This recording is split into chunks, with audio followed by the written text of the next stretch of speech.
Las noticias, protagonistas y tendencias del momento. César Miguel Rondón, en Conexión Radio. La voz que cuenta la historia mientras ocurre. Muy buenos días.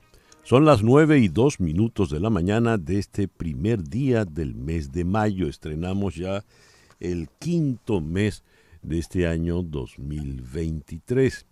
El 1 de mayo es día feriado en todo el mundo, es el Día del Trabajador en todo el mundo, por los famosos sucesos que acontecieron en Chicago en 1886. Es el Día del Trabajador en todo el mundo, menos en Estados Unidos y en Canadá, que se celebra en septiembre, el primer lunes de septiembre. Así que felicitaciones pues a todos los trabajadores que, como aquí no es feriado, estamos trabajando acá en Estados Unidos. Esto que usted sintoniza en este momento es En Conexión Radio por Éxito 107.1 FM, la emisora del sur de Miami, territorio Éxitos. Usted también nos puede sintonizar en su teléfono celular con la aplicación Actualidad Media Group. Eso es una aplicación completamente gratuita. Y si usted entra en www.exito107.com, además de escucharnos, nos puede ver. Muy buenos días. Me parece muy bien donde han puesto la cámara, pero yo no puedo ver el monitor. Muy bien. Acuso el saludo, el recibo de doña María Alicia Sifontes, siempre muy, muy amable. Gracias por la carta y la música recomendada. Muy buena como siempre. Caramba, doña María Alicia, muchísimas gracias, honor que me hace. En Humboldt, Texas está Guillermo Triana.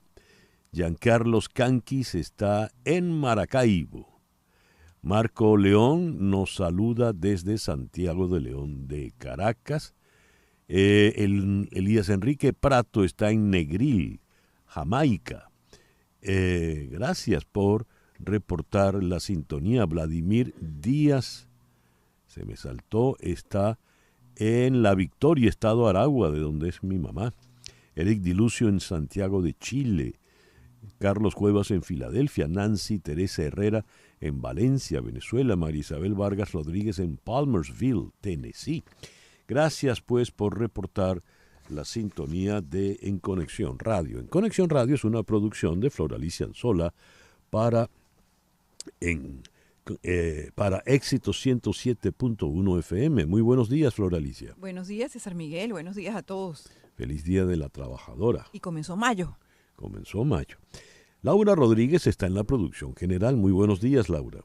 Buenos días a todos y feliz Día del Trabajador también. En Madrid está Mariel Sofía Rodríguez en la producción informativa. Buenos días, Mariel Sofía. Hola, muy buenos días desde Trujillo, Cáceres, España. Un saludo, feliz Día del Trabajador a todos los oyentes y también a todos los compañeros que están en el estudio.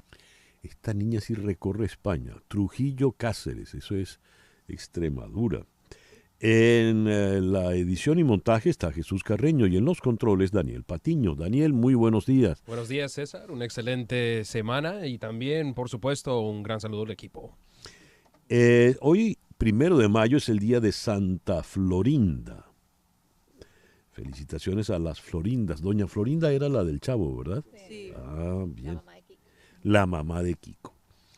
Es el día de San Jeremías Profeta. Felicitaciones a todos los Jeremías. Es el día de Santa Grata.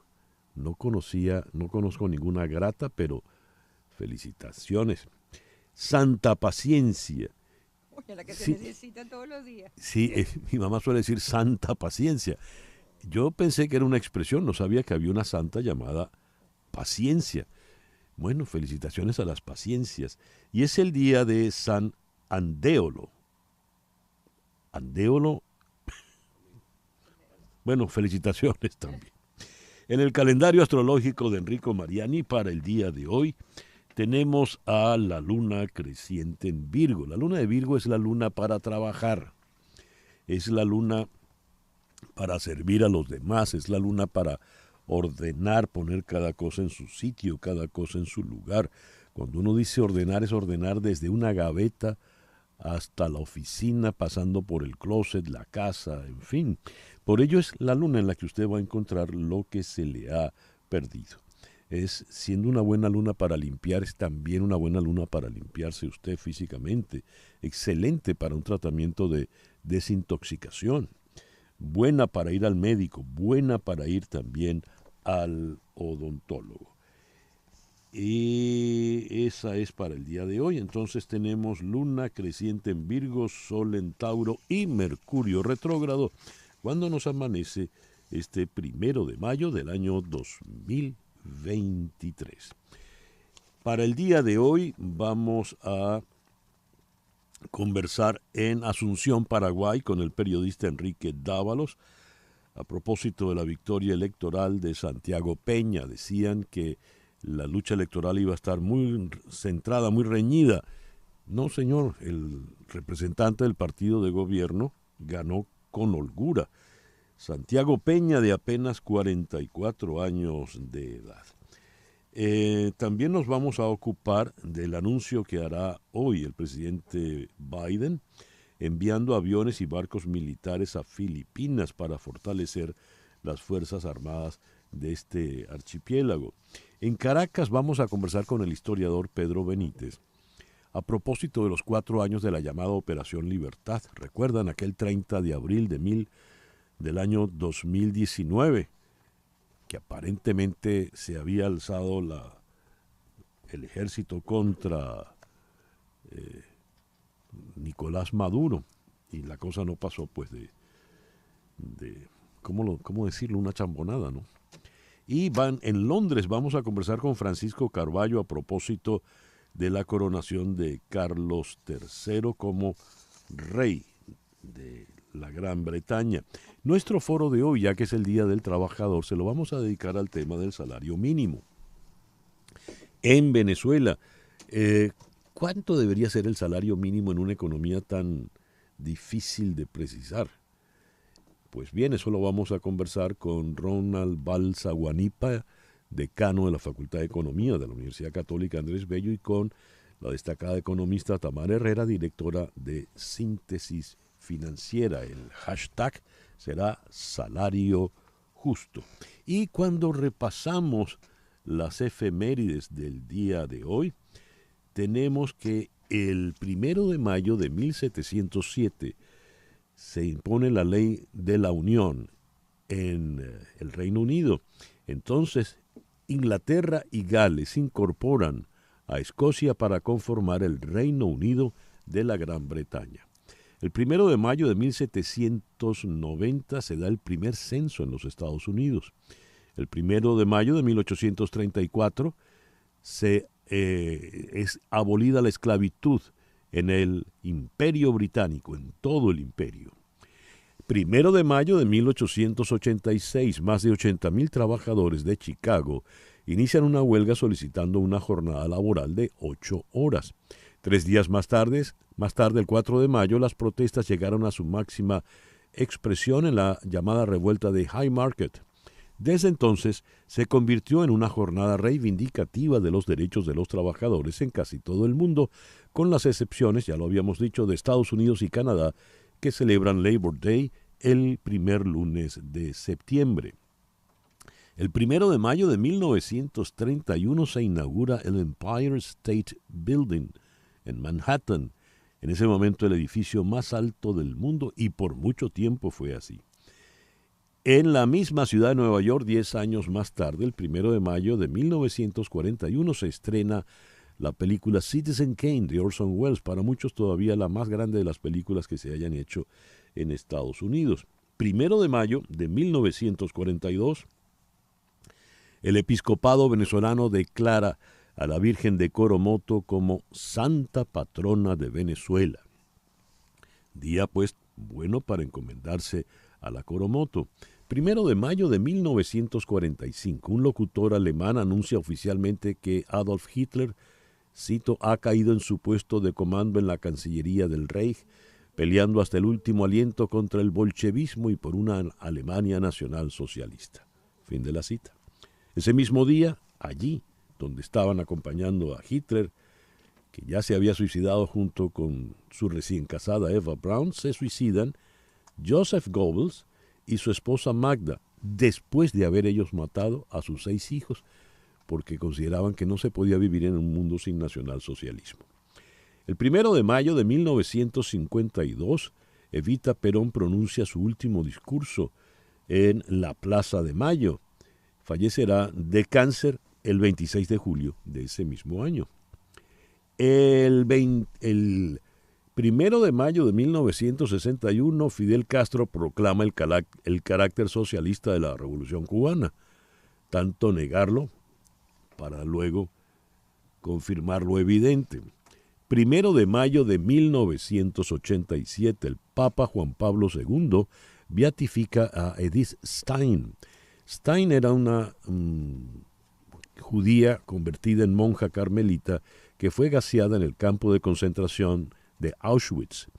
El 1 de mayo de 1991, Nolan Ryan, jugando para los Rangers, lanza su séptimo y último no hit no run, fue contra los Azulejos de Toronto.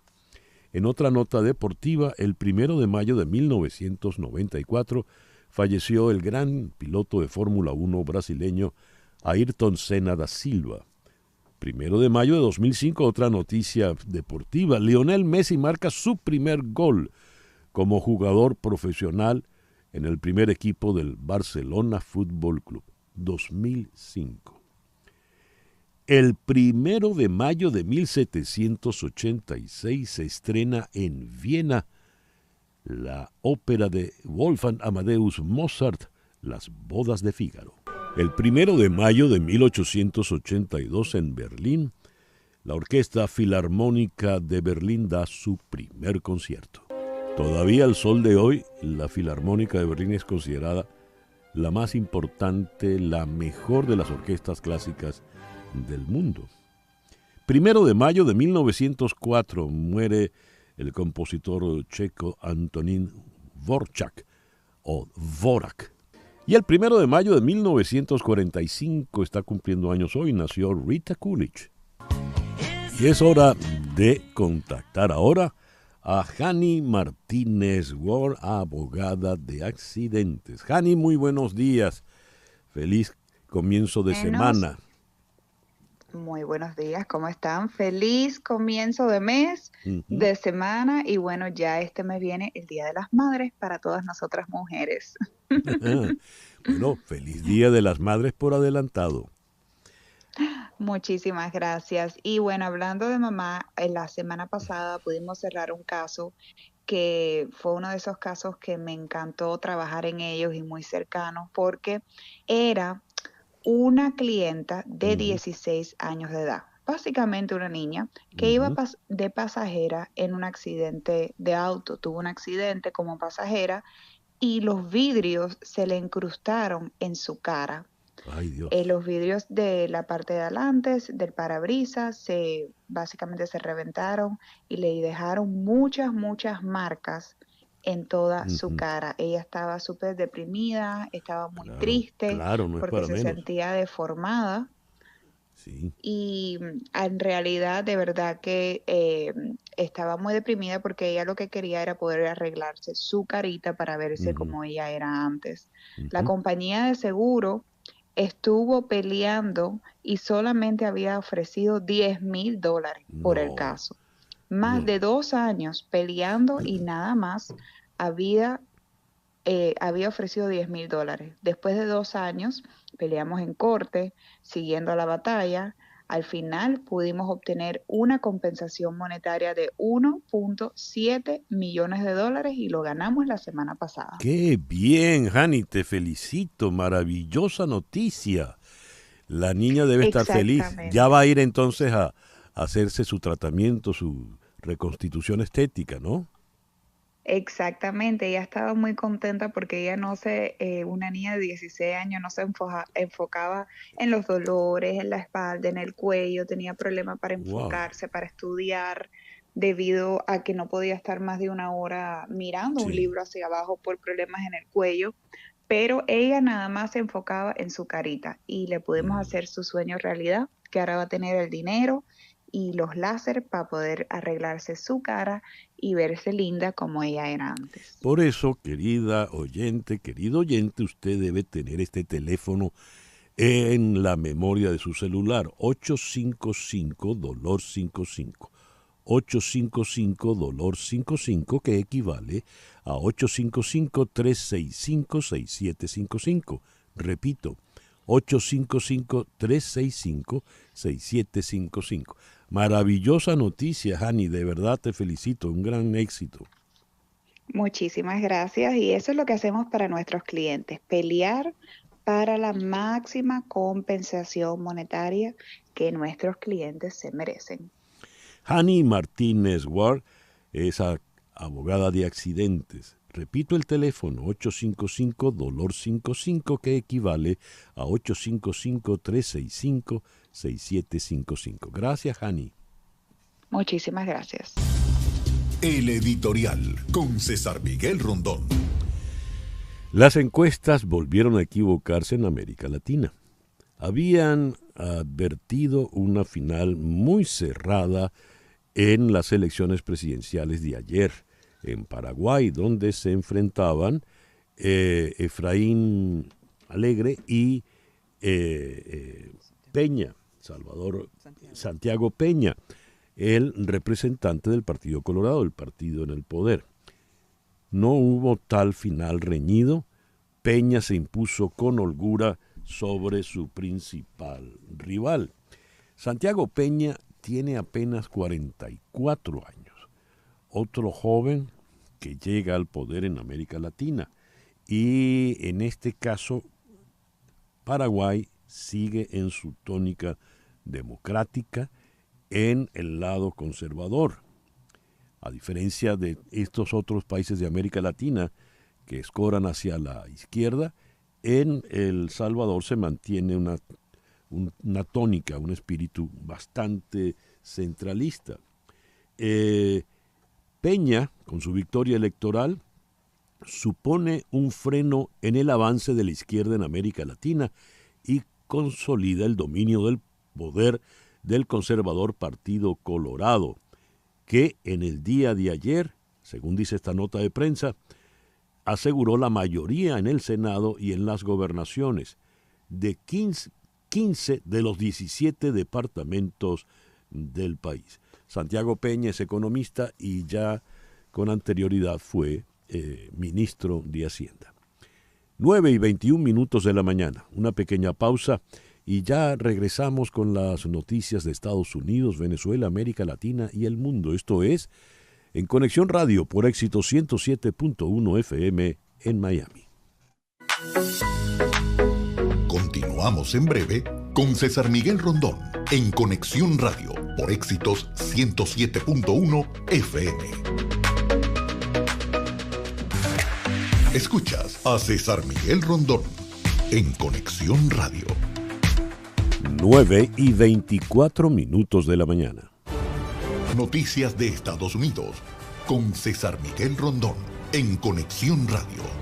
El presidente Joe Biden anunciará hoy el envío de aviones y barcos militares a Filipinas para fortalecer las Fuerzas Armadas de este país y hacer frente a las ambiciones expansionistas de Pekín en el mar de China Meridional.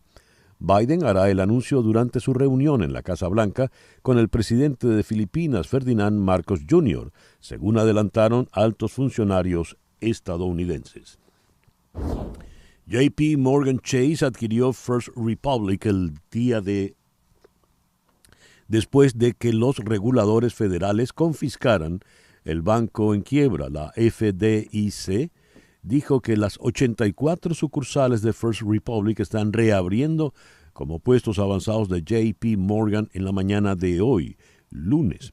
El futuro del banco ha estado en duda durante semanas desde que los clientes retiraron $100,000 millones en depósitos en marzo tras el colapso de Silicon Valley Bank. First Republic recibió un salvavidas de $30,000 millones de otros bancos importantes, pero no fue suficiente para estabilizar al prestamista.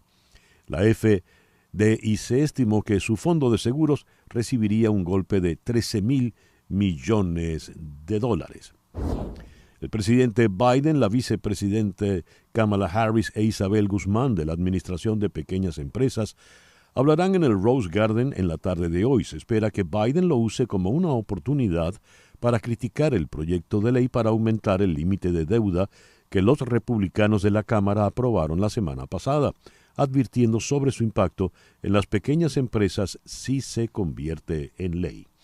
Y el pasado sábado, el presidente Biden asistió a la gran fiesta anual de las élites políticas y mediáticas de Washington, un ritual centenario en la capital. La ocasión está destinada a celebrar las garantías de libertad de expresión de la primera enmienda de la Constitución y abogar por una prensa libre en todo el mundo.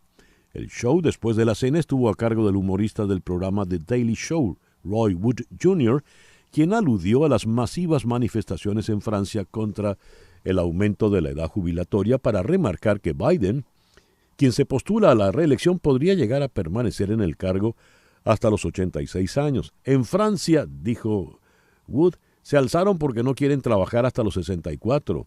En Estados Unidos, en cambio, tenemos a un hombre de 80 que ruega por tener trabajo por 4 años más. Biden respondió con una sonrisa.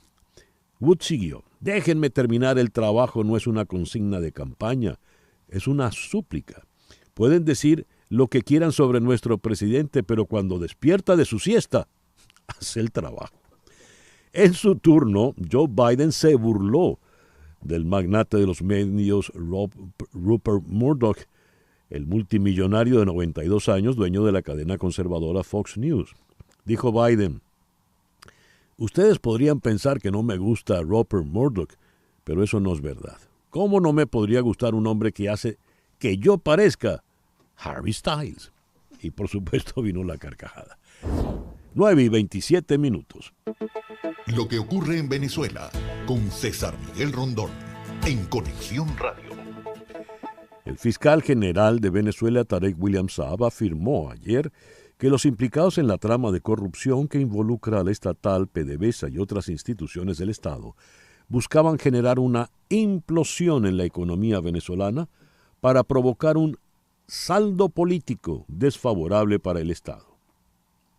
Cito textualmente. La conclusión es clara, dijo Saab, generar una implosión de la economía venezolana para buscar un saldo desfavorable al Estado venezolano, porque todo ese dinero para dónde y para qué, obviamente, obedecía a un plan político nefasto que ha sido no solamente judicializado y procesado, sino ha sido descubierto y sus responsables detenidos. Esa es una cita textual. Economistas estiman que el ajuste salarial estará entre los $30 y $60. Este 30 de abril se cumplieron 413 días con el sueldo mínimo establecido en 130 bolívares. Los expertos manejan montos variados, pero advierten que la inflación puede reducir nuevamente el ingreso que perciben los trabajadores en el país. La oposición venezolana informó que sostuvo una reunión con el Consejo Nacional Electoral para reiterar y aclarar las propuestas hechas para que el ente electoral apoye el proceso de primarias del próximo 22 de octubre, en las que el antichavismo elegirá a un candidato que enfrente al oficialismo en los comicios presidenciales de 2024.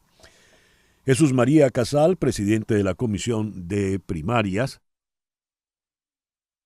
ente encargado de organizarlas, indicó que en los escenarios propuestos al CNE para que preste apoyo en el proceso de octubre, se plantea la eliminación de cualquier mecanismo biométrico para captar la identidad del elector, las llamadas captahuellas, esto como un mecanismo de protección a los que participen. 9:30 de la mañana. Lo que pasa en Latinoamérica, en Conexión Radio. Santiago Peña, de 44 años, ganó las elecciones presidenciales de Paraguay.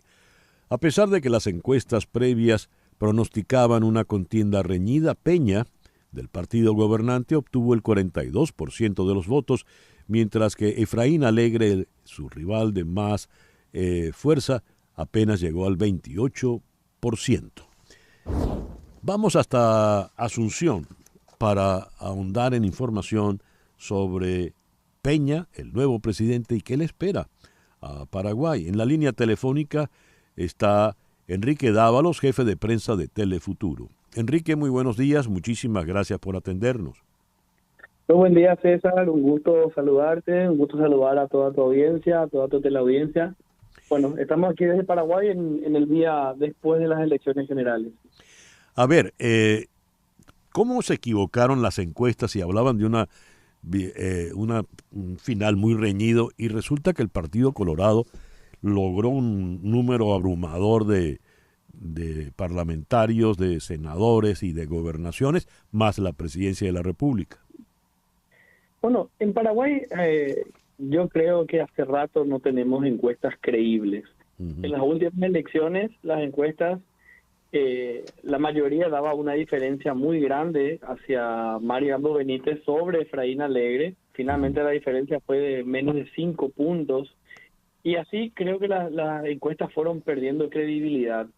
En estas elecciones, el medio donde yo trabajo, en Telefuturo, que forma parte de un grupo de medios donde hay varios canales de televisión, emisoras de radio, diario.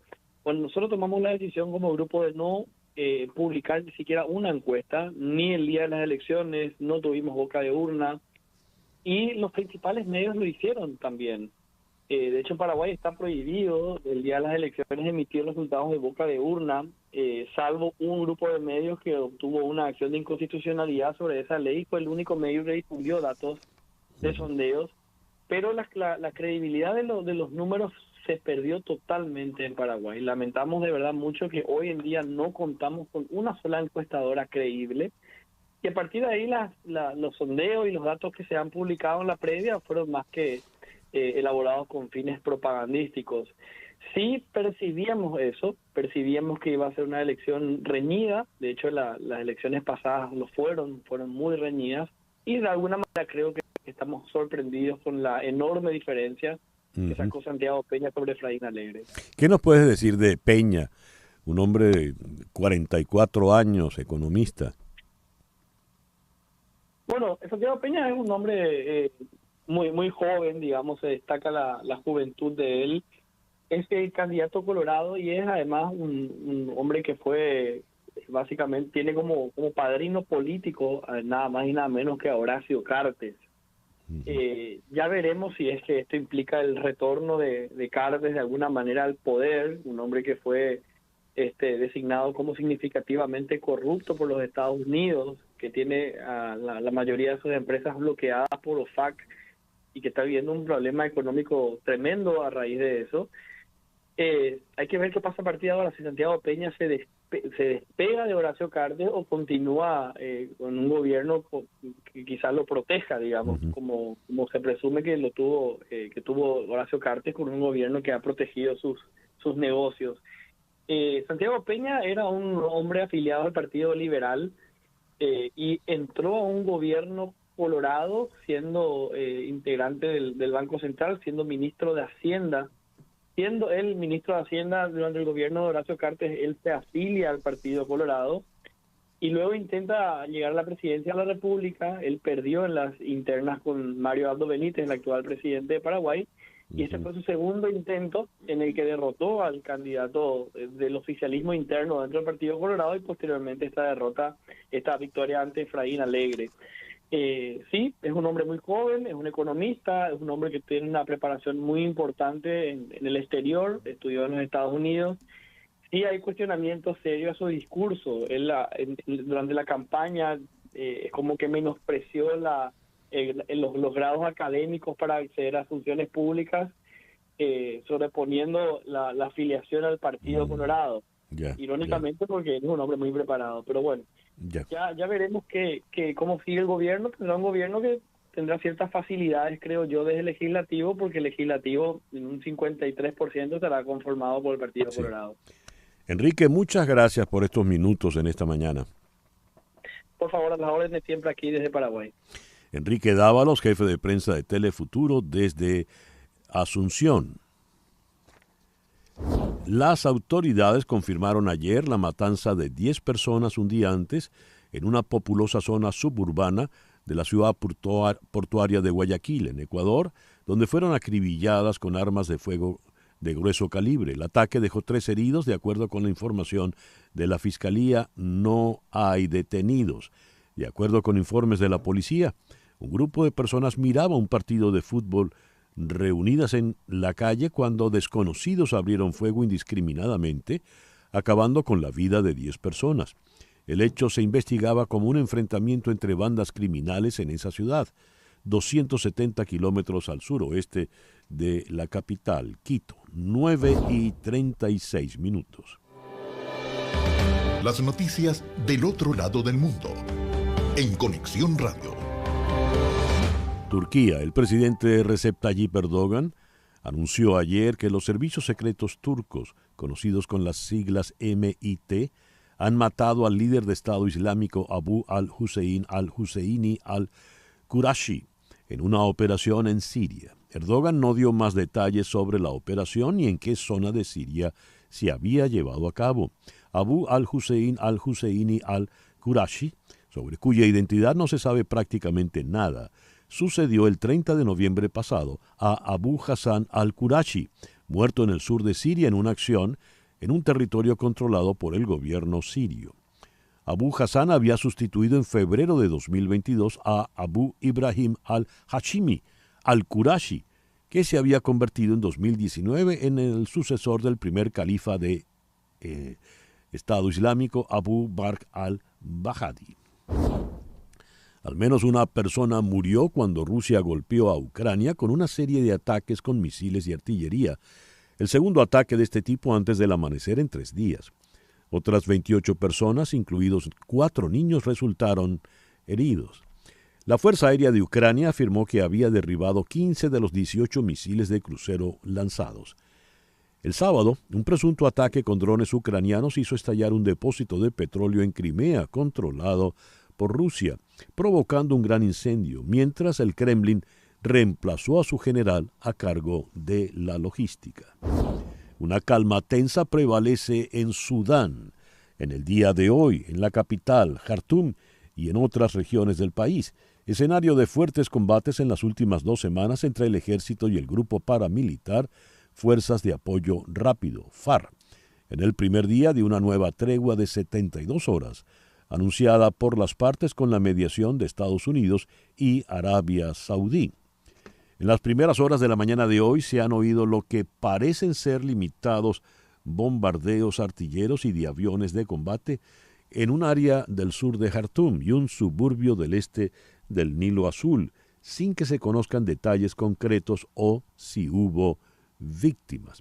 Miles están tratando de huir a través del centro de transporte de Port Sudán, según la BBC, pero solo aquellos con pasaportes extranjeros tienen acceso. La última cifra oficial de muertos es de 459, pero la cifra real podría ser mucho mayor. The Financial Times informó que los testigos han visto cuerpos apilados en las calles. Naciones Unidas advirtió que el impacto para los civiles podría ser peor que en Ucrania. En España, la pérdida de poder adquisitivo de los trabajadores protagoniza las marchas del 1 de mayo repartidas por todo el país, donde reclaman a los empresarios el reparto de beneficios fruto del alza de los precios. Los sindicatos recorrerán las calles de todo el país. Día Internacional de los Trabajadores hoy, 1 de mayo. Y en Italia, los sindicatos se han mostrado indecisos ante la reforma laboral que el gobierno de Giorgia Meloni pretende aprobar en el día de hoy, 1 de mayo. Reconociendo luces y sombras, según defendieron, tras reunirse anoche con la primera ministra. La señora Meloni convocó anoche a los principales líderes sindicales en el Palacio Chigi, sede del Ejecutivo, para ilustrarles los puntos principales de un decreto ley que quiere aprobar hoy con reformas en el mercado laboral y en los tipos de contrato, entre otras cosas.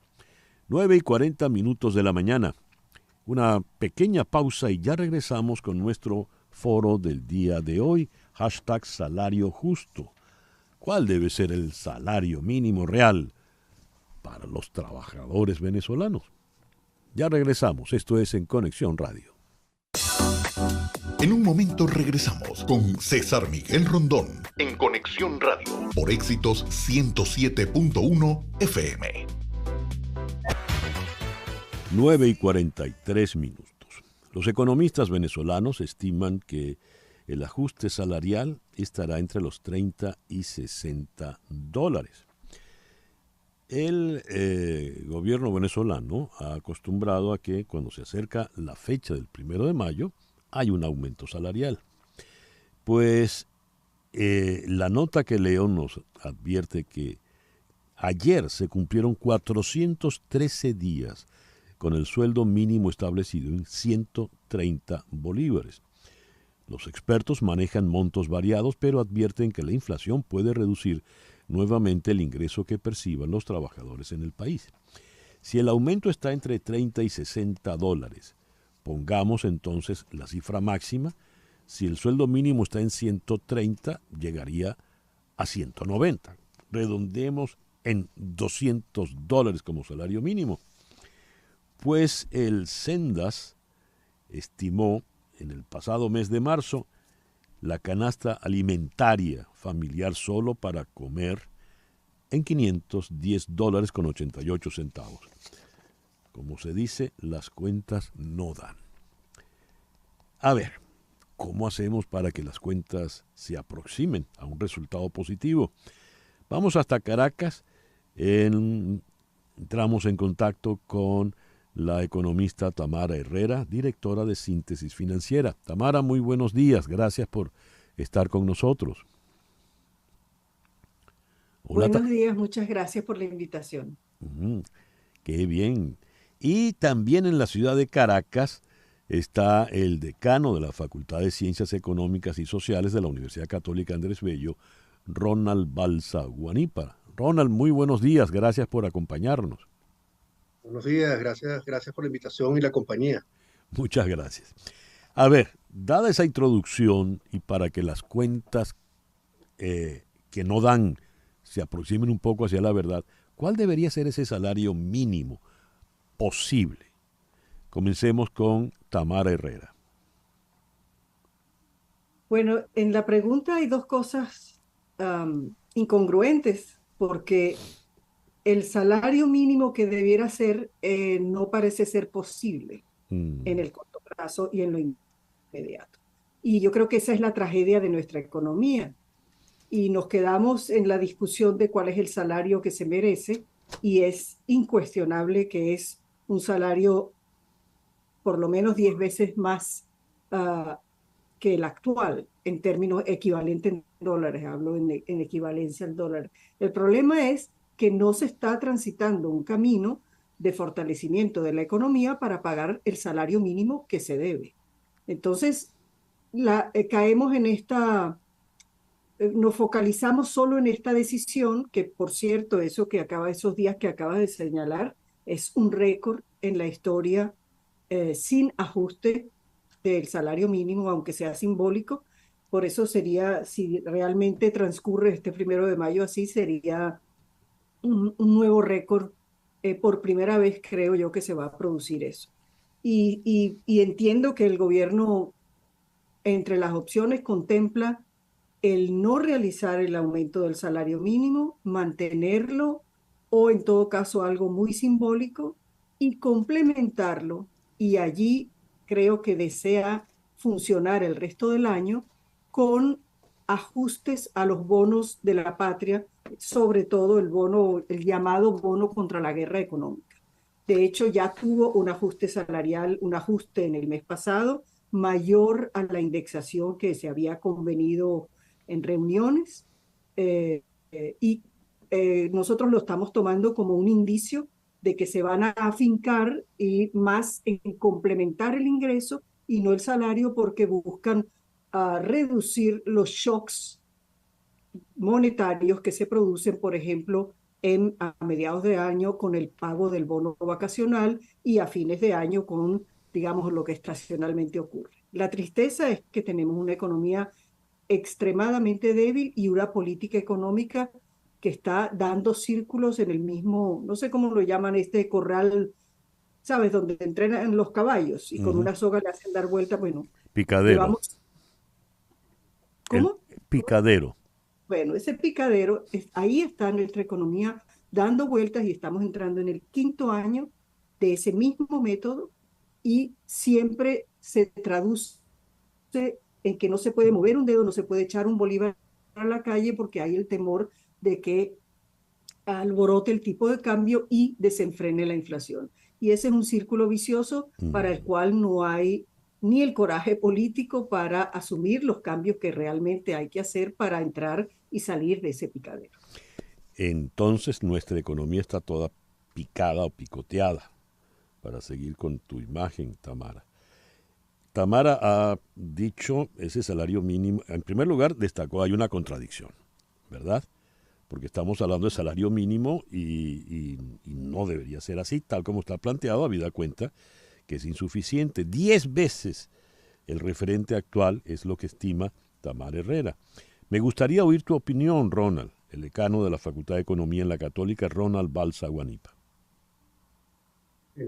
Yo también comparto con Tamara la idea de que es difícil hablar del que debe y el que puede ser al mismo tiempo, sobre todo porque la información que necesitamos no la tenemos. La OIT ha hecho una comisión de encuesta aquí en Venezuela en el año 2019 y uno de los temas que se discutieron allí era justamente cuál era el método de fijación del salario mínimo.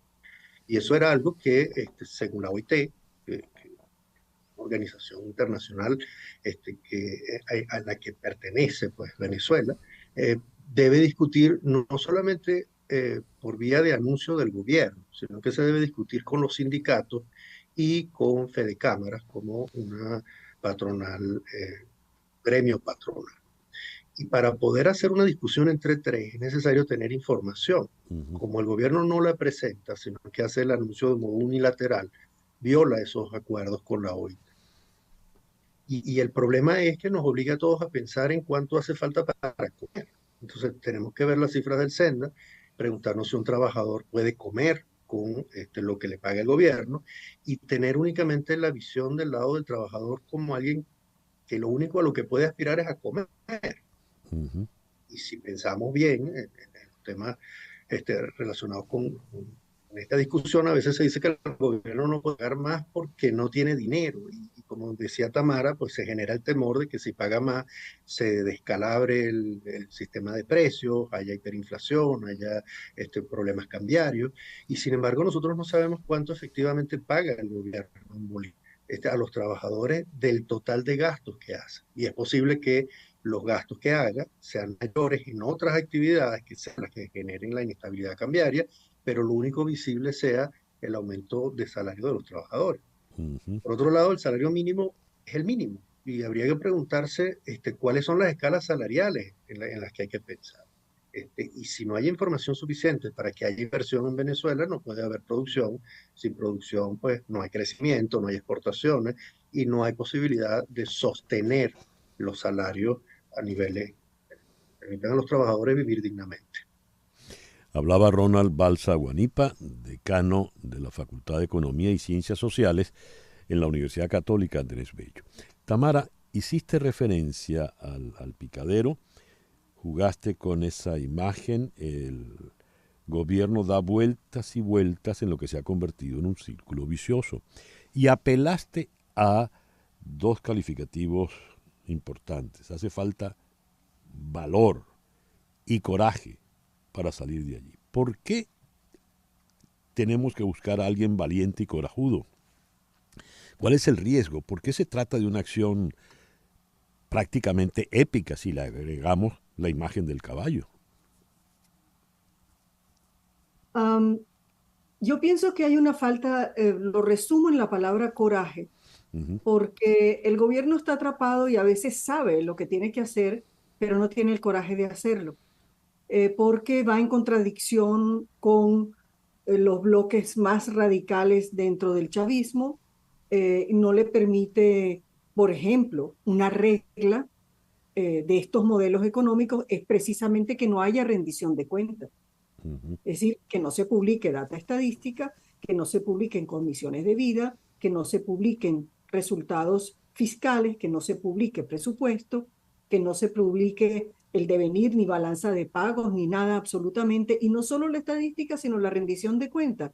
Y ahora que estamos en un episodio muy publicitado de descubrimiento de corrupción como si fuera una novedad, en realidad fue llegó a una exacerbación, pero no, si no se, por ejemplo, hablando de coraje, si no hay el coraje de publicar y de rendir cuentas como se debe y como manda las constituciones, no solo la nuestra, sino la de todos los planetas, de todos los países del planeta, pues entonces no hay ese coraje. No hay coraje para ponerse al día en esa rendición de cuentas que permitiría, sería uno de los pasos que te aproxima a romper este aislamiento financiero internacional que tiene Venezuela y que no obedece solamente a las sanciones. Si tú quitaras esas sanciones ahora, el gobierno tendría el problema de credibilidad para entrar precisamente en un círculo de financiamiento privado, y en el caso de los multilaterales, si tú lo que hiciste fue expulsarlos y no presentas las cifras, ni estadísticas, ni rendición de cuentas, ni planes, ni metas, ni nada, pues entonces está en una entelequia en la que nosotros los economistas trabajamos, hurgando y obteniendo información por pasillos y bajo cuerda. Entonces, en esas condiciones vas a tener siempre esa falta de coraje, va a mantener a la economía en esas condiciones, y no hay, y lo digo por todos los actores políticos tampoco, a ellos también les falta muchísimo coraje, además de coherencia, para dar la importancia a entrar en una transición que encamine a este país para hablar de economía como se debe y para hablar de salarios como se debe. Entiendo perfectamente entonces de las dos intervenciones de Tamara Herrera y la de Ronald Balsa, que no sabemos la verdad. Estamos ante una especie de agujero negro donde no tenemos la menor idea de cómo está la economía. Corre la voz de que el problema es que el gobierno no tiene dinero. Y como acaba de decir Tamara Herrera, en medio de esto se descubre, entre comillas, el escándalo de la corrupción. Voy a leer esto que me parece una suerte de galimatías, pero en fin, hay que leerlo. Palabras de Tarek William Saab en el día de ayer, fiscal general de la República. La conclusión es clara: generar una implosión de la economía venezolana para buscar un saldo desfavorable al Estado venezolano, porque todo ese dinero, se refiere al de la corrupción, ¿para dónde y para qué? Obviamente, obedecía a un plan político nefasto que ha sido no solamente judicializado y proceso, SIC, sino ha sido descubierto y sus responsables detenidos. Son 61 detenidos y todos por el delito de traición a la patria, porque no había ningún tipo de control. Me gustaría la interpretación de este galimatías por parte del decano de Economía en la Católica, Ronald Balsa Guanipa. En primer lugar, mañana, 2 de mayo, se cumple un año de la reforma de la ley contra la corrupción. Y en esa reforma se tocaron 2 artículos que tienen que ver con el carácter público de la información, la obligación de rendición de cuentas y de la publicación del presupuesto para que los comunales y para que todos podamos participar en la discusión del presupuesto. Hace un año se tocaron esos artículos y uno los lee y se pregunta por qué en ese año no se ha publicado nada. Porque esa es la misma ley que se está utilizando para hacer la revisión de todo lo que ha pasado en meses. Pero a mí me llama la atención que el presidente Maduro dijo cuando hizo su discurso de memoria del año pasado, que aquí nada más había entrado 1% de los recursos que hubieran podido entrar por las sanciones. Lo que me hace pensar que él gastó el 1% de lo que entró. Yo no sé si él ya sabía que se habían pedido unos 21 millardos, que no se tiene claro si entraron o no entraron, si se cobraron o no se cobraron, pero él dijo que el 1% era lo que había entrado durante ese tiempo y nosotros no sabemos en qué lo gastó. Así que cuando se dice que hay una implosión de la economía, yo, pues creo que tengo en cuenta que la implosión empezó en el 2013, o sea, la caída en las actividades productivas en Venezuela, la destrucción del tejido productivo empezó en el 2013, la hiperinflación empezó en el año 2017, el default empezó en el 2017, antes de que se agravaran las sanciones en el año 2019, y la corrupción apareció públicamente fue en el 2023, es decir, y no entiendo qué más puede implosionar la economía. Y lo que entiendo es por qué si se está utilizando una ley contra la corrupción que mañana cumple un año, no se ha publicado la información de lo que tenemos y de cómo se ha usado durante todo este tiempo. Porque la única manera de vencer la corrupción es con transparencia. O sea, no es nada más poniendo presas a 61 personas, sino mostrándonos el estado del daño que causaron, no solamente esas personas, no solamente las sanciones, no solamente las decisiones del gobierno, sino, por ejemplo, también el COVID, ¿no? O sea, en todos los países del mundo se habla de una recuperación después de haber cedido un poco el confinamiento, pero en Venezuela ni siquiera sabemos cuál fue el daño que causó estar confinado, junto con todo lo demás. Así que hablar de inversión sin información, con una ley que obliga a la información, es algo que no entiendo porque el fiscal hace. El fiscal debería publicar toda esa información para que todos participemos con transparencia en la discusión de esto y del salario de los trabajadores. Ya. Me interesa tu opinión al respecto, tu interpretación, Tamara, pero debemos hacer una pausa en este momento de forma tal de que queda eso pendiente al regreso de esta pausa. Nuestro foro del día de hoy, #salario_justo, a propósito de este 1 de mayo. Estamos en Conexión Radio por Éxito 107.1 FM.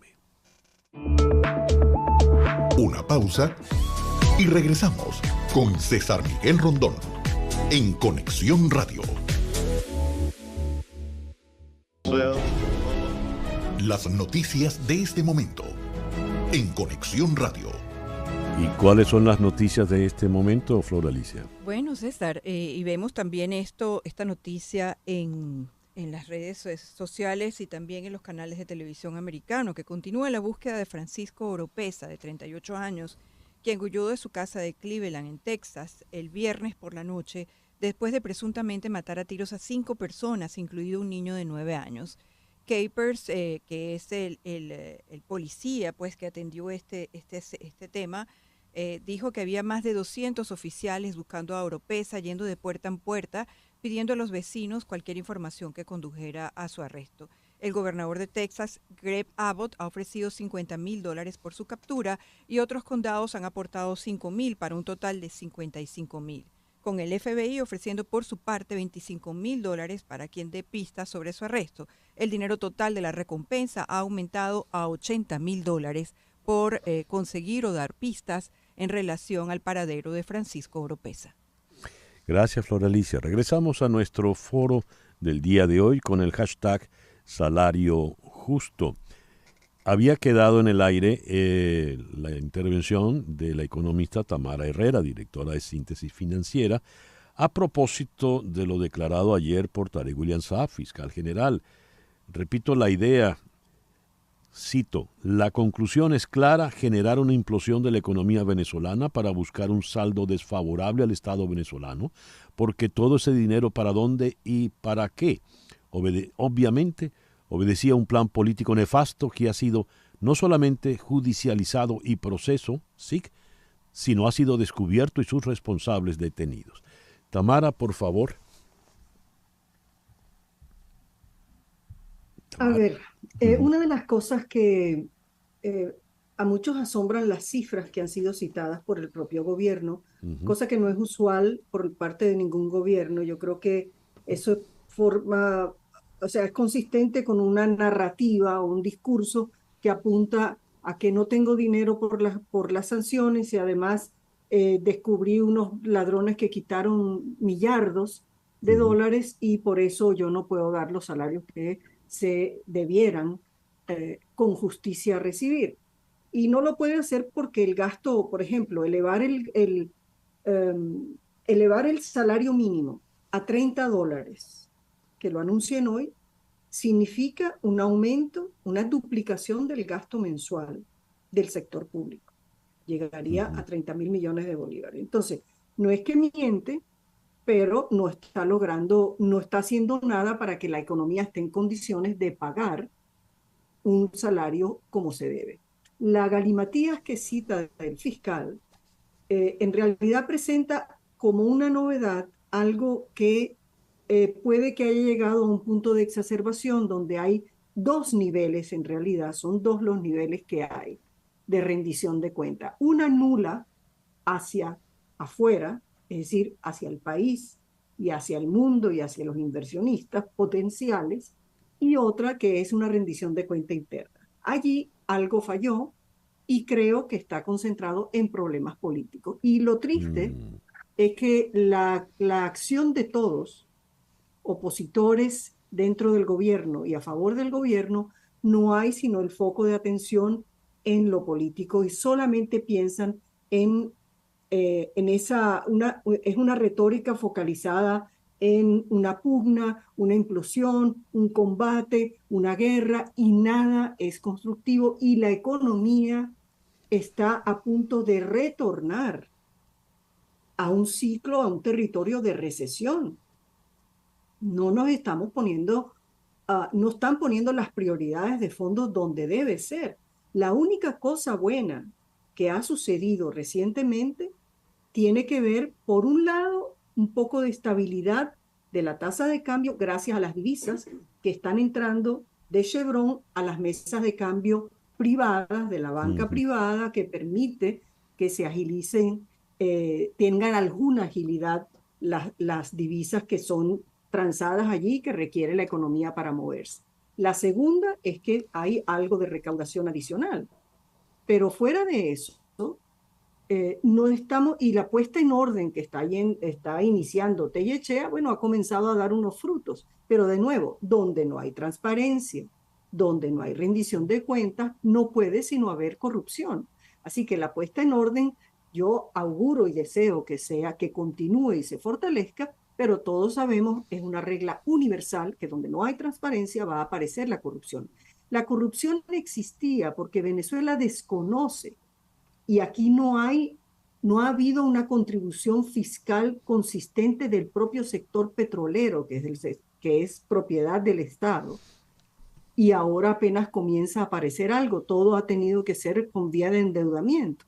Entonces, no puede ser, es imposible, incluso que los aproximadamente 500.000 barriles que se venden en Asia por vías oscuras, hubiéramos pasado todos estos años desde que entró la parte dura de las sanciones petroleras para no exportar hacia Estados Unidos, y entonces desde entonces no ha entrado nada. Ahí nunca se supo cuánto, y siempre hay una condición de emergencia, una condición crítica que se usa como justificación, y no hay los pasos sólidos de salida, sino solamente los pasos que son recesivos.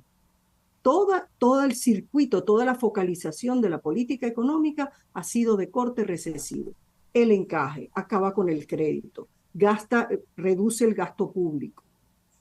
Tienes que entrar a dosificar no solo el gasto público, sino que tienes que además recurrir a la intervención cambiaria en forma creciente y en forma inútil, solamente para satisfacer una demanda que no tiene otra razón de ser, que aparte de lo transaccional, lo que está alimentado por la desconfianza y la falta de expectativas sostenibles sobre el futuro de la economía. No hay esa capacidad de sentarse a hablar para iniciar los caminos de fortalecimiento de la economía, y esto es muy serio.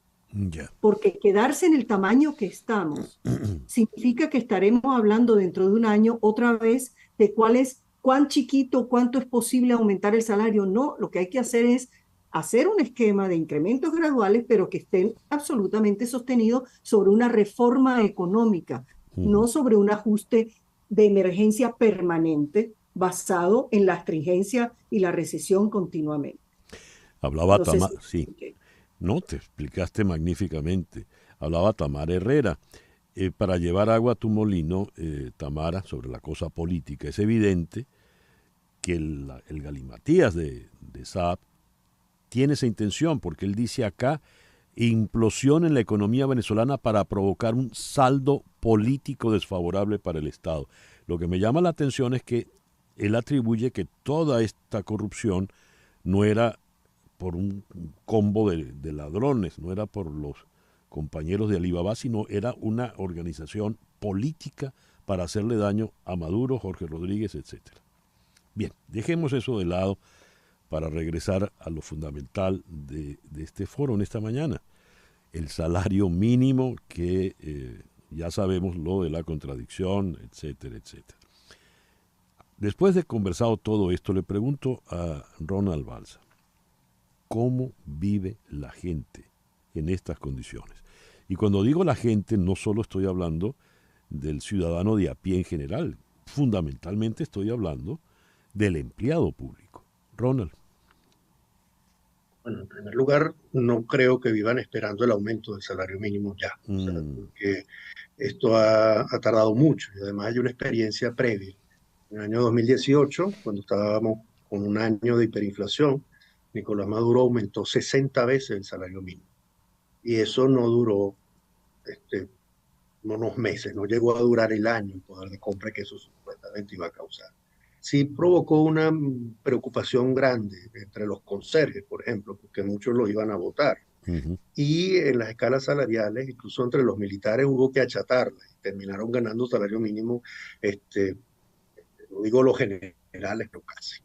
Así que la esperanza en el salario mínimo yo no creo que sea importante en este momento para los trabajadores.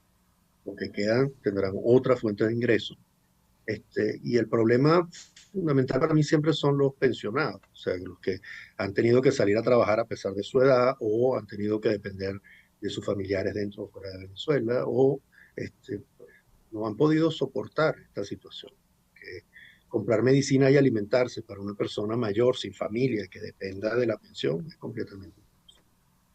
Pero sí hay otro punto en el que los trabajadores deberían estar muy alertas, y es que la responsabilidad política termina cayendo sobre los trabajadores cuando se dice que el aumento del salario mínimo es el que desestabiliza la economía. Cuando pasamos por la hiperinflación, hay un documento que se filtró, que está en la página de Transparencia Venezuela en el año 2022, se filtró la exposición de motivos del presupuesto. La UNAPRE no dijo si era o no era verdadera, pero ahí se ve que el pago de salario cayó en proporción, el pago en salarios en bolívares cayó en relación con el pago, por ejemplo, de capital, que podría ser el pago a deuda externa o algún otro tipo de cosas que nosotros no sabemos qué son, que proporcionalmente aumentó. Entonces, cuando Nicolás Maduro aumentó el salario mínimo, dijo que la hiperinflación había sido consecuencia de la carrera loca entre el trabajo y el capital, y que como él era el presidente obrero, él aumentó la emisión monetaria para pagar salarios, y parecía que la hiperinflación era responsabilidad del pago de salarios, pero no se rendía cuenta de nada más. Hace un año, cuando ocurrió lo del instructivo UNAPRE, simultáneamente se aumentó el pago de salarios y aumentó la inflación. Con el pago de utilidades, se pagaron las utilidades y aumentó la inflación.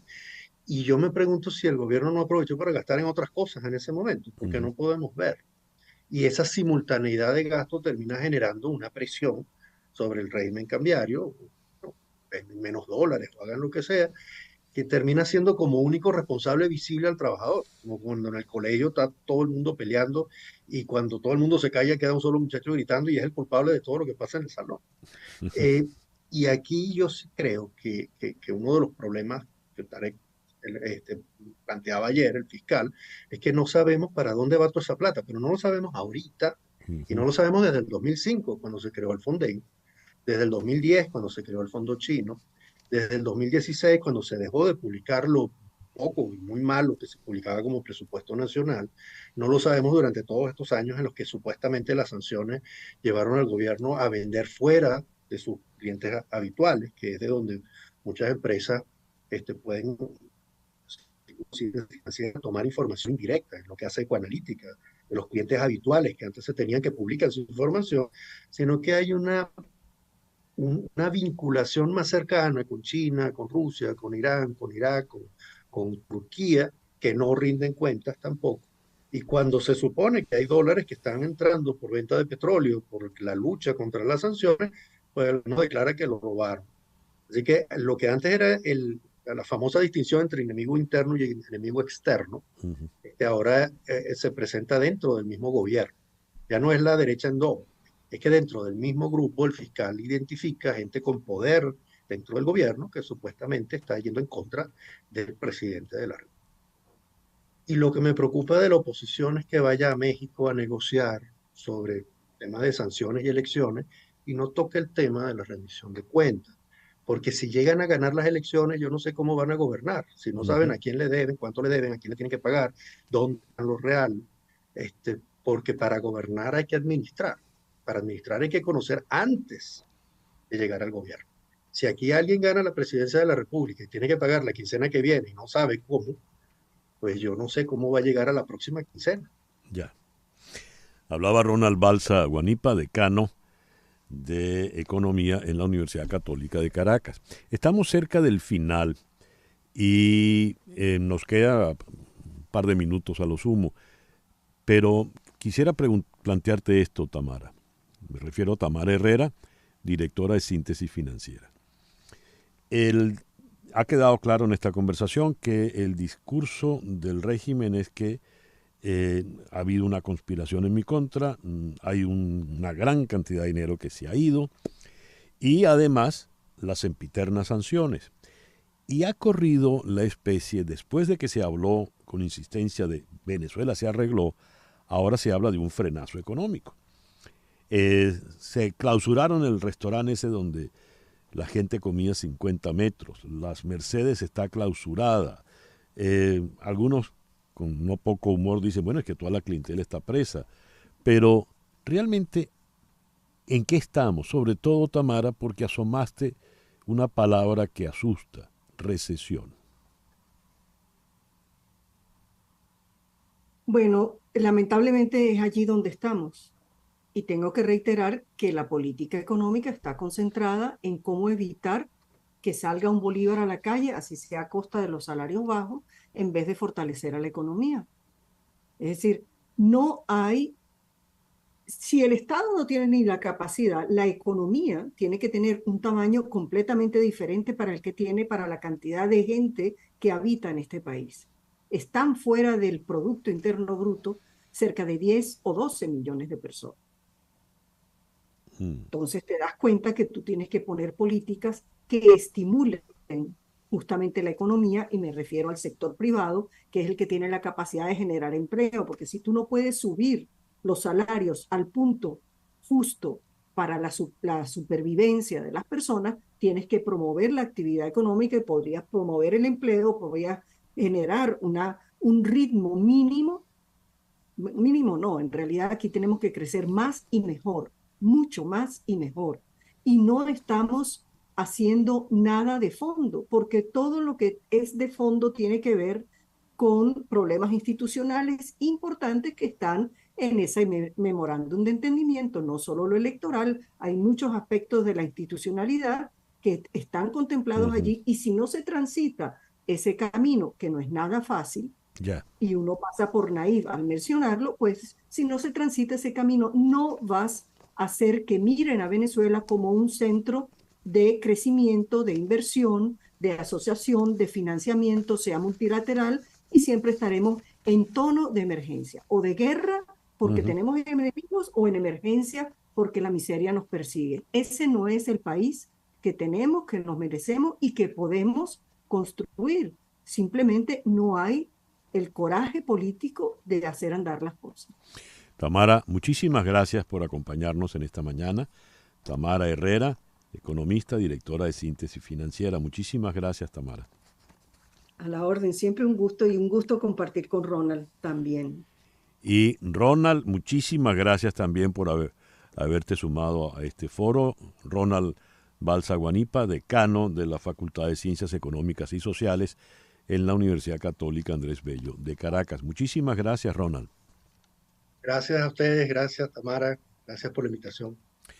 Bien, el reloj indica 10:22 de la mañana, una pequeña pausa y ya regresamos en Conexión Radio por Éxito 107.1 FM. Continuamos en breve con César Miguel Rondón en Conexión Radio por Éxitos 107.1 FM.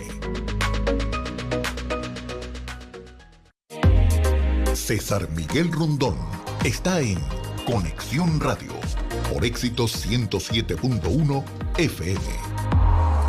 Son las 10:25. Temprano, al repasar las noticias en Estados Unidos, leímos esto. El presidente Joe Biden anunciará hoy el envío de aviones y barcos militares a Filipinas para fortalecer las Fuerzas Armadas de este país y hacer frente a las ambiciones expansionistas de Pekín en el mar de China Meridional. Biden hará el anuncio durante su reunión en la Casa Blanca con el presidente de Filipinas, Ferdinand Marcos Jr. Vamos a averiguar más sobre este punto. En la ciudad de Nueva York, de La Voz de América, está la periodista Celia Mendoza. Celia, muy buenos días. Gracias por atendernos. Muy buenos días, César Miguel. ¿Qué información maneja Celia sobre este anuncio que hará Biden en el día de hoy? César Miguel, se espera que esto es parte de una estrategia que viene estableciendo la Casa Blanca y desde luego el presidente de los Estados Unidos en términos de contrarrestar la influencia que pueda tener China en Asia. Y desde luego las Filipinas es uno de los lugares más importantes geopolíticamente hablando, ya que está muy cerca a Taiwán. Recordemos que durante los últimos meses ha aumentado el temor de la posible acción de Xi Jinping en contra de Taiwán, a quienes ellos declaran ser parte de su territorio, mientras que este país se mantiene independiente. Hemos visto que en los últimos años también hay un esfuerzo para tratar de reducir el número de países que reconocen su independencia. Hace tan solo 5 años lo hizo la República Dominicana cuando reconoció a China y rompió lazos con Taiwán, y recientemente lo hizo Honduras. Algo que el presidente está tratando de hacer ahora es, después de la visita del primer ministro de Corea del Sur y de diferentes miembros de Asia, como el mismo presidente de Japón al principio del año, el primer ministro de Japón, estamos hablando de lo que puede suceder.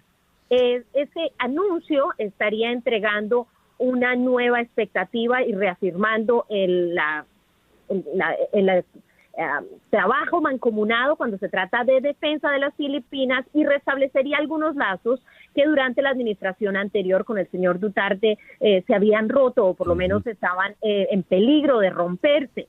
Mientras tanto, Biden quiere que de esta manera se pueda también establecer un frente común en contra de las posibles amenazas de Corea del Norte. Y para eso se espera que anuncie este plan de asistencia en la modernización de las Fuerzas Armadas y la Guardia Costera, que incluye la transferencia de aviones de transporte C-130, así como de barcos de patrulla.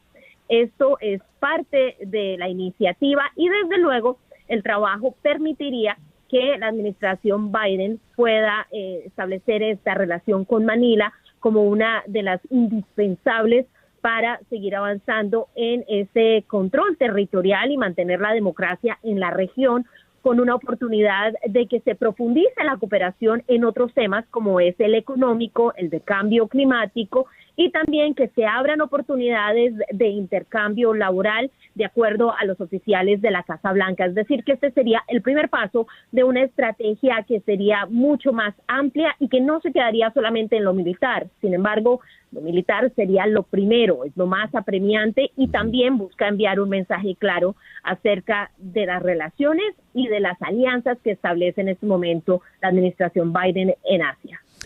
¿Hay alguna reacción que se conozca por parte de China o de Corea del Norte?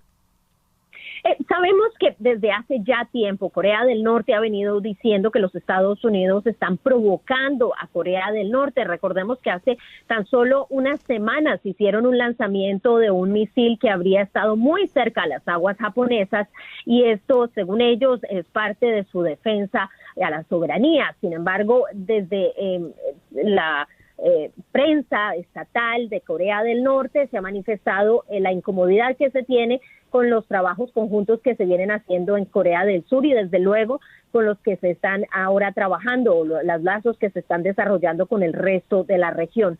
China se ha mantenido al margen de hacer una declaración directa, pero ellos siguen manteniendo que están cautelosos de la influencia de los Estados Unidos en la región y desde luego del avance de material militar. El tema sensible desde luego sigue siendo Taiwán. Sabemos que tan solo hace unas semanas estuvo aquí la presidenta de ese país y se reunió con los miembros del Congreso, y eso en su momento también generó malestar por parte de Pekín.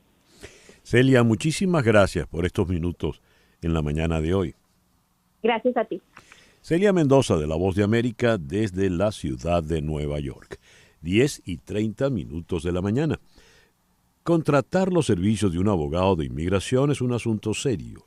Establecerse en Estados Unidos requiere de trámites que debes transitar solo con abogados con mucha experiencia. Las abogadas de Canelo Fadul Immigration, especialistas en visa de inmigración, laboral, familiar y humanitarias, entre otras, suman más de 55 años de experiencia, asesorando desde la solicitud de la visa hasta la obtención de la residencia y posterior ciudadanía. Su equipo de trabajo está comprometido con lograr las metas de cada uno de sus clientes. Anota este teléfono, 305-579-9218, repito, 305-579-9218, o escribe a inmigraya@canelofadul.com. Canelo Fadul Immigration, reputación, confiabilidad y efectividad. 4 años atrás, en la mañana del 30 de abril, al iniciar el programa, en ese entonces muy tempranito, a las 6 de la mañana, decíamos: hoy es un día histórico.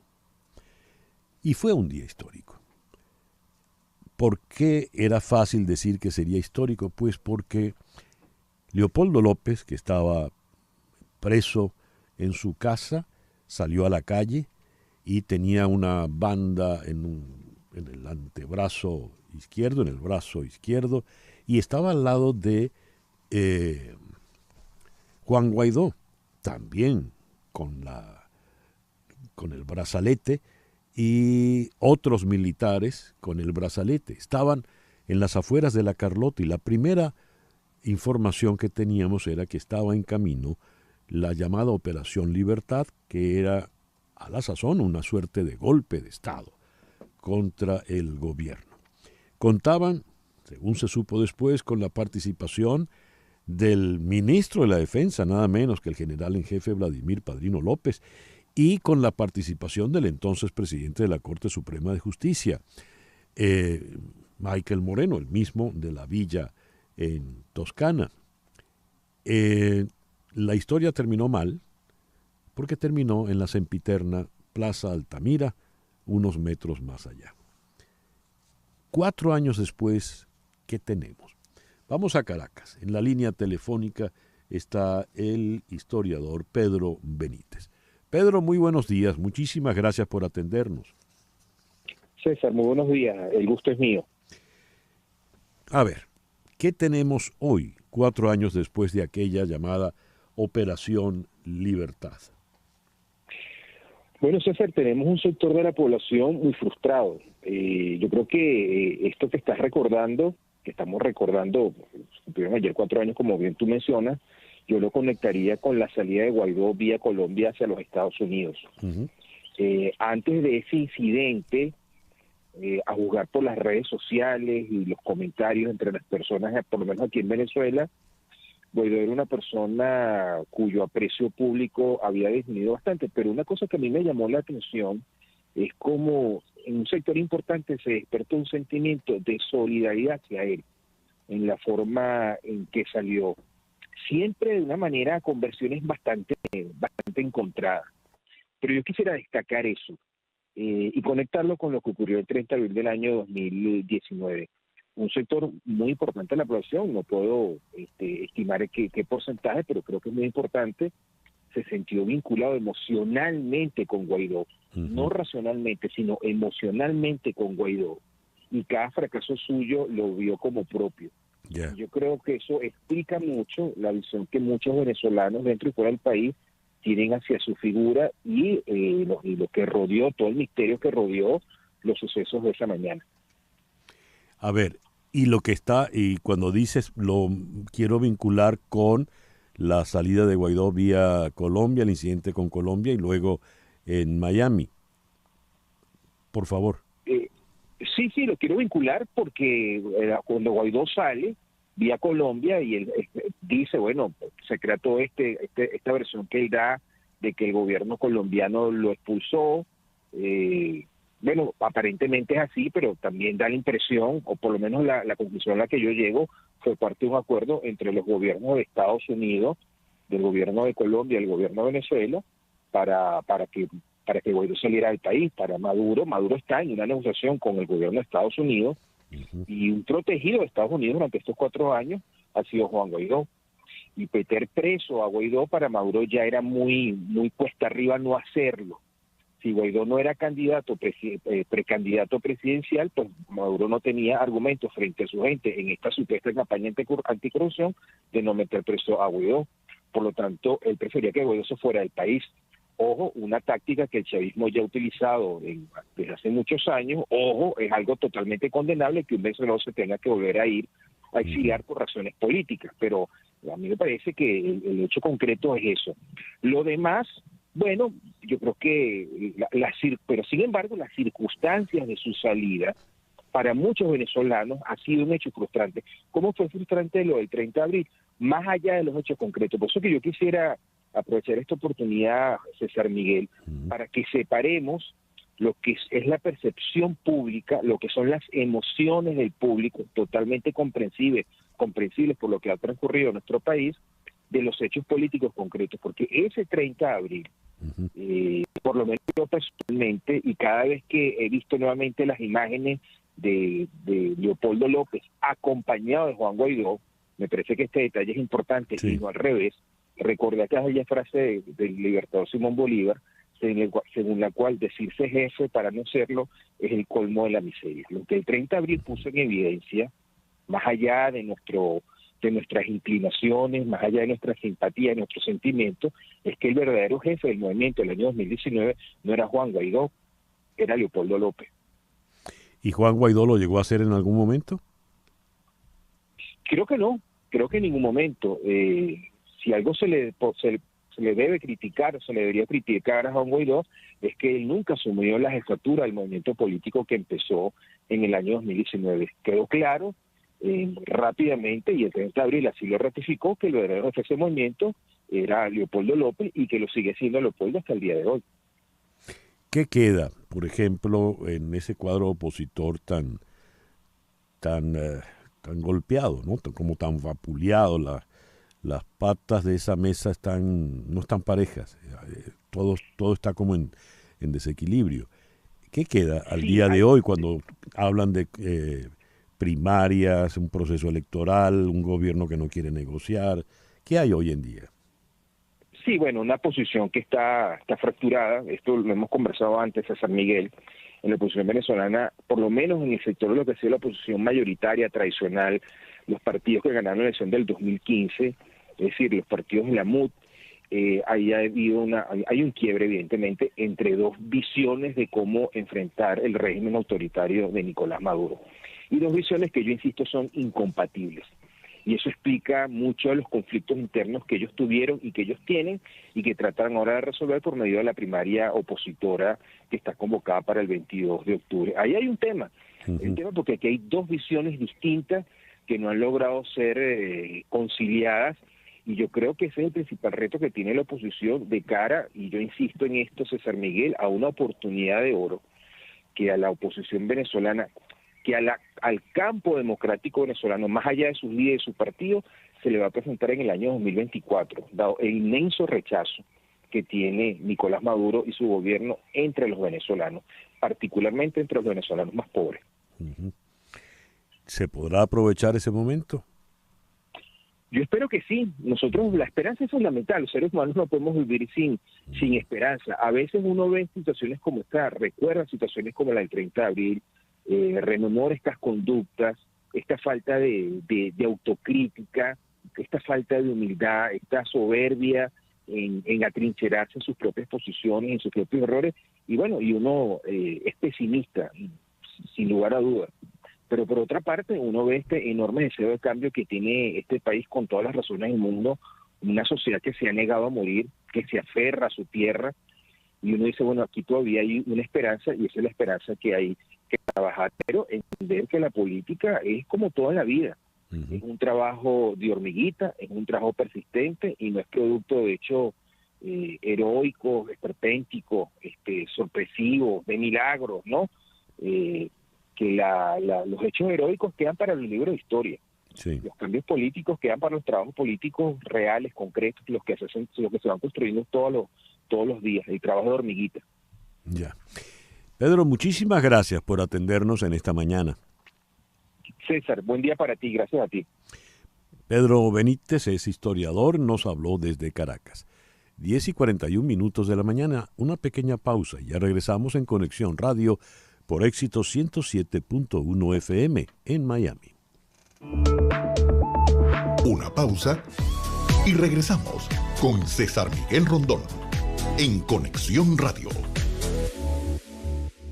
De Dublín vamos a el Reino Unido y llegamos a Londres, donde todo se prepara para la coronación de Carlos III. Vamos a Londres, allí en la línea telefónica está Francisco Carballo, profesor de política en la Universidad de Londres. Francisco, muy buenos días, muy buenas tardes por allá. Gracias por atendernos. Muy buenos, un placer, muy buenos días, César Miguel, ¿cómo estás? Bastante bien. A ver, ¿cómo está Londres en estas fechas? Londres está animado en un país donde las fiestas públicas suelen coincidir con las celebraciones reales. Este es un poco el carnaval que nos toca, entonces la gente se está preparando para celebrar. No es que tenga mayor emoción por el nuevo rey, muchos de ellos no, pero ¿quién le dice no a la fiesta? Leo que para la coronación vendrá una novedad. Lo publicó el arzobispado de Canterbury, que es algo así como el Vaticano de la Iglesia de Inglaterra, y esta nueva tradición se le pide a los súbditos que realicen desde sus casas o desde donde estén un juramento de lealtad al monarca y sus herederos, y esto como que no ha sido bien recibido. ¿Qué nos puedes decir al respecto, Francisco? Fíjate, César Miguel, que sobre todo ha sido mal recibido en el exterior. Los países con tradición republicana han visto esto con los pelos parados. Yo te diría que aquí hay que tomarlo en el contexto inglés y entender que de alguna manera lo que se está tratando de hacer, funcione o no, es hacer la ceremonia un poco más democrática. En las coronaciones anteriores, la tradición es que la nobleza, los duques, prestaran juramento al rey. Y ahora se introdujo la idea de que sea el pueblo el que preste juramento. La idea es más bien como copiar a los reality TVs de hoy día o a los concursos de la televisión, que la gente se sienta más partícipe de la ceremonia. Suena mucho peor de lo que es. Y no es la única cuestión novedosa. Habrá, por ejemplo, recitaciones en galés, en irlandés, en gaélico escocés, habrá mujeres, habrá personas de color, tratando de hacer la ceremonia un poco más democrática y un poco más del siglo XXI. No sé si lo logren, pero creo que ahí está la intención. No me parece que es una cuestión particularmente antidemocrática. Ya, aunque se supone que si es un monarca es por la gracia divina, y hay que jurarle lealtad, ¿no? Si es un rey, quiero decir, en la tradición de las monarquías. Ahora, Francisco, ¿cómo va la popularidad del rey Carlos entre sus súbditos? Ahí es donde el rey Carlos está encontrando problemas. La popularidad de la monarquía ha caído fuertemente. Digamos, hacia principios del siglo, la reina Isabel tenía por ahí del 70-65% de aprobación. Hoy la aprobación de la monarquía está por ahí del 58%. Pensemos que, por ejemplo, en Suecia o en Dinamarca está por ahí del 70-75%. Y lo que es más grave es que entre más jóvenes son los súbditos, menos interés despierta la monarquía. Y sobre todo ahí está el problema. No es tanto un republicanismo militante el que estamos viendo, sino es una enorme indiferencia. Los más jóvenes creen, solo el 12% de los jóvenes entre 18 y 24 años piensan que la monarquía es importante en sus vidas o en la vida del país. Entonces ahí está el gran reto del rey Carlos. Cómo volver a interesar a sus ciudadanos o a sus súbditos por la cuestión monárquica. Apenas está comenzando la semana, que el sábado terminará con la gran coronación. ¿Qué eventos se han planificado? Va a haber una serie de conciertos, va a haber algunos eventos culturales, va a haber el día sábado habrá desfiles en la ciudad de Londres, y lo más lindo van a ser las fiestas callejeras, que empiezan algunas hoy, que es día feriado, y que el fin de semana próximo van a estar en todo su apogeo. Muchas calles de la ciudad se cierran y los vecinos salen a celebrar. Una vez más, van a celebrarse a sí mismos. El pretexto es la coronación del rey. Muy bien. Francisco, muchísimas gracias por estos minutos en el programa de hoy.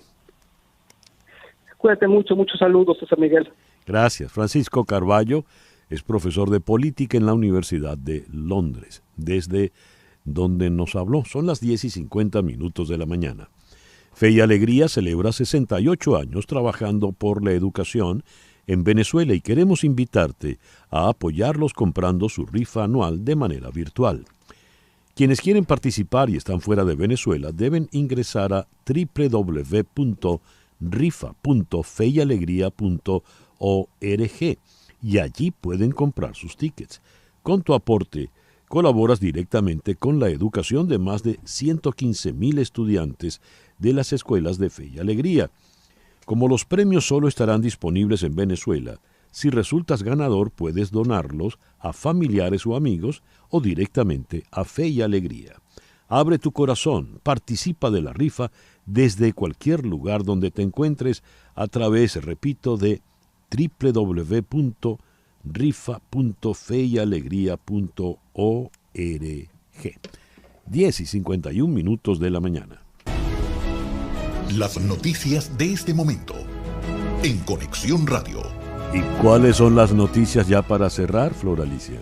Algunas de las manifestaciones del 1 de mayo que se han celebrado este lunes en Francia han degenerado en altercados por la acción de elementos violentos en ciudades como París, Lyon, Nantes, Toulouse o Besançon y la consiguiente reacción de las fuerzas del orden. Esto lo leo de F. En París, donde el cortejo sindical comenzó a las 2 de la tarde, hora local, en la Plaza de la República en dirección de la Plaza de la Nación, los primeros incidentes se produjeron menos de una hora después en los alrededores del punto de salida.